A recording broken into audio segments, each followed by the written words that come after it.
Darth Vader and the Emperor are finishing up the new Death Star. When Vader gets on board, he tells the commander to stop trying to impress him. Everyone is tired of waiting.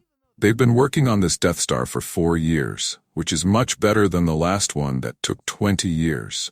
Vader says they need to be patient and warns the commander that the Emperor is coming to speed things up. The commander complains that he's not a construction boss, he leads soldiers, and the stormtroopers should be out doing their jobs, not fixing toilets. Meanwhile, C-3PO and R2-D2 are heading to Jabba's palace with an important message. They arrive at what looks like a loading area, but 3PO gets scared when he sees some rough creatures and a guy with snake hair. R2 plays a message from Luke, who sounds really formal and tries to make a deal with Jabba. He flatters Jabba, saying, "Oh, mighty Jabba, you're so powerful." The message gets awkward, and Luke even sends the droids as a gift, but Jabba just laughs and sends them to the torture chamber. That night, Jabba throws a party, and the band is so bad that even Boba Fett thinks about taking them out. Jabba isn't having much fun either when one of his dancers falls into a trapdoor because she doesn't like his looks. Then, a bounty hunter shows up, dragging Chewbacca on a leash. Meanwhile, the bounty hunter sneaks around and unfreezes Han, but it's loud enough to wake everyone up. After a noisy argument about Han being blind and needing to be quiet, they manage to escape, sort of. Everyone wakes up and catches them anyway, making it all feel pointless. Han finds himself locked in a cell with Chewie, who tries to comfort him, saying Luke has a plan. Han isn't too sure, remembering that the last time he saw Luke, he was stuck with a giant snow beast. Little does he know, Luke has been training hard with Yoda. Eventually, Luke shows up and uses the Force to choke the guards, just like his dad did. He then sees his sister, Leia, tied up in a not-so-great outfit, but he's too focused on saving them. He tries to use a Jedi mind trick on Jabba, but it totally fails. Jabba isn't fooled and threatens to kill them, sending Luke down into a trapdoor. In this dark pit, he has to fight a giant monster called a Rancor. Luke cleverly hides and rushes for the door, but it's locked. He throws a skull at a button, which crushes the Rancor and lets him escape just in time to see the Rancor's keeper crying over his pet. Now, Jabba wants to throw Han, Chewie, and Luke into the Sarlacc pit, a huge creature with a mouth in the desert. They ride on sand skimmers, and R2 is dressed as a cocktail waitress, serving drinks. When they get to the pit, they have to walk the plank. Luke starts trash-talking before signaling his friends that it's time for the backup plan. He jumps off the edge in style, flipping onto a boat, while R2 throws his lightsaber to him. The bad guys don't shoot while he waits for his weapon. Once he gets it, Luke goes full Jedi, taking down enemies like a pro, just like his dad taught him. Boba Fett tries to shoot him, but Han accidentally bumps him and he flies into the pit. Jabba is mad, so Leia gets fed up and breaks his DJ setup. Then she uses her chain to choke him. She's finally free, but Lando is in danger of falling in too. Chewie saves him by lowering the blind guy down to grab Lando and gives him a gun to shoot the Sarlacc's tongue that's grabbing him. They pull him up just in time, and Luke grabs his sister and swings onto their ship. R2-D2 helps Leia break her chains and saves C-3PO from a rat monkey. They shoot the deck before jumping off, causing an explosion to finish off any enemies left. The group splits up, with Luke and R2 heading back to see Yoda. He promised to train Luke, and Luke wants to keep that promise.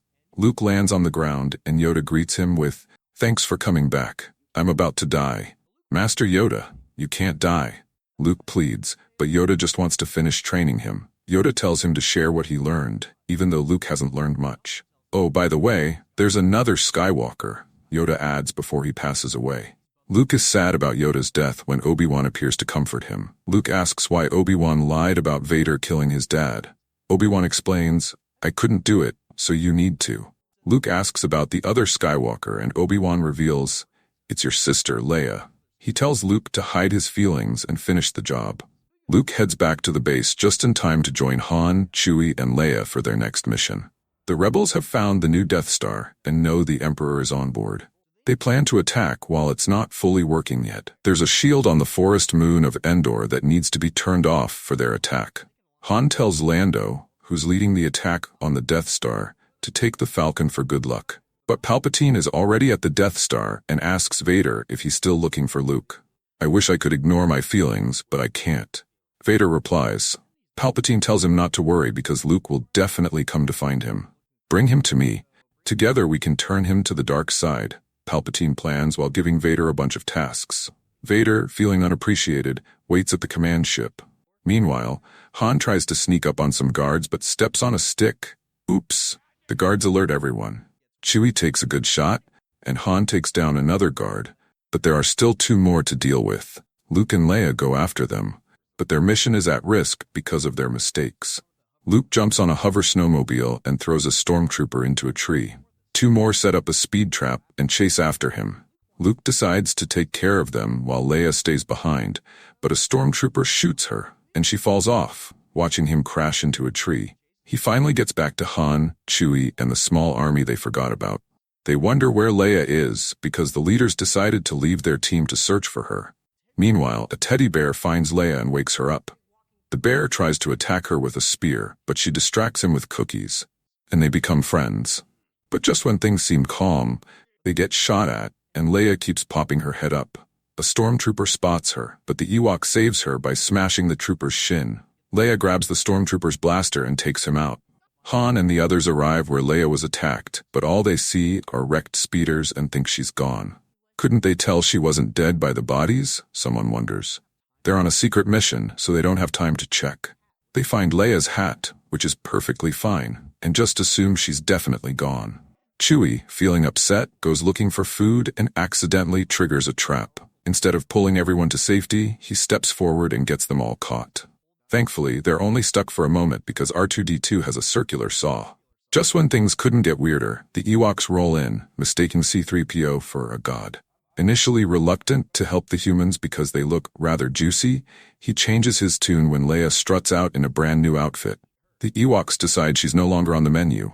Luke, ever the Jedi in training, orders C-3PO to rally the Ewoks. They spring into action, freeing their friends while C-3PO starts spinning tales of their epic journey. With their new furry allies, the gang is ready to take on the Empire.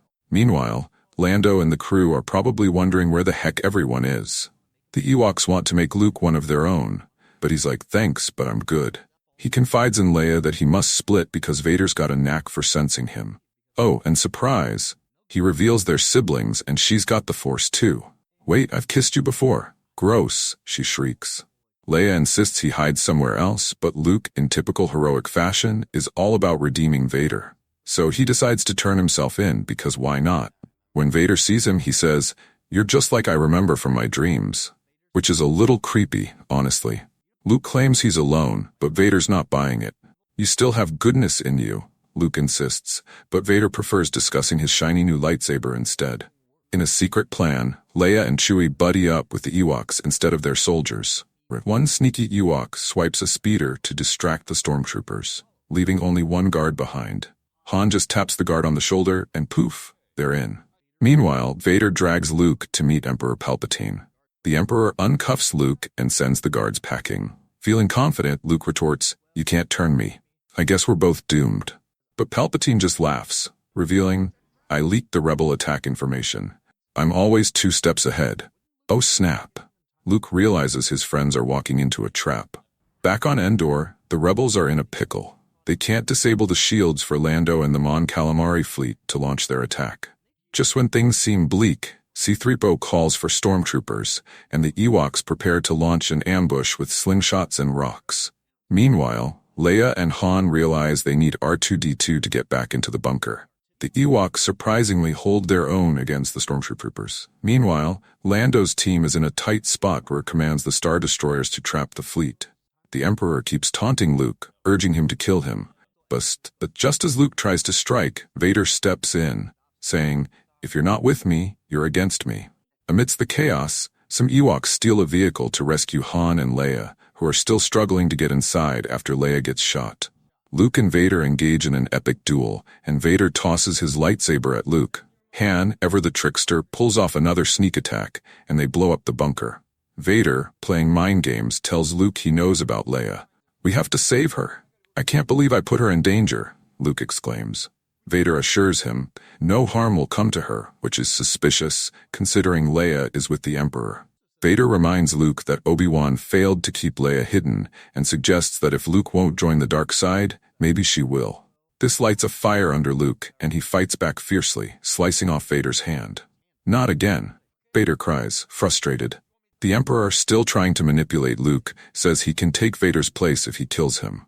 But Luke stands firm. Han manages to take down the shields, allowing the remaining ships, including the Falcon, to finally attack the Death Star.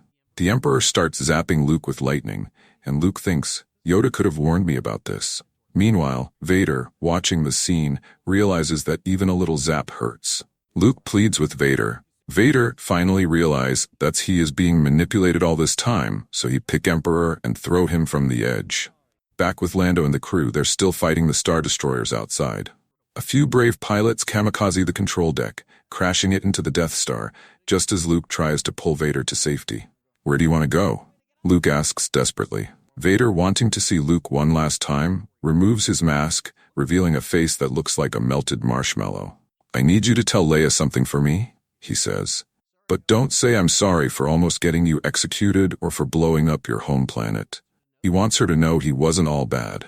I tried to kill my daughter, but I couldn't kill my son. Classic Vader, huh? Just as he dies, Luke's like, I can't breathe, trying to haul his father's lifeless body away as Lando blows up the Death Star. Back on Endor, the rebels are partying hard, but Han's feeling insecure about his relationship with Leia. She drops the bomb that Luke is her brother. Han is shocked. Wait, you two have kissed? Gross, I think I'm gonna be sick. Later, Luke holds a funeral for Anakin. My father is truly gone, he reflects. But he still feels the need to crash the party to remind everyone he's alive. Staring into space, he's joined by the Force ghosts of Obi-Wan, Yoda, and Anakin, who give him a silent thumbs up. Leia arrives to bring Luke back to the celebration. As the scene shifts, we see other planets across the galaxy celebrating too. Looks like peace might finally reign for a while.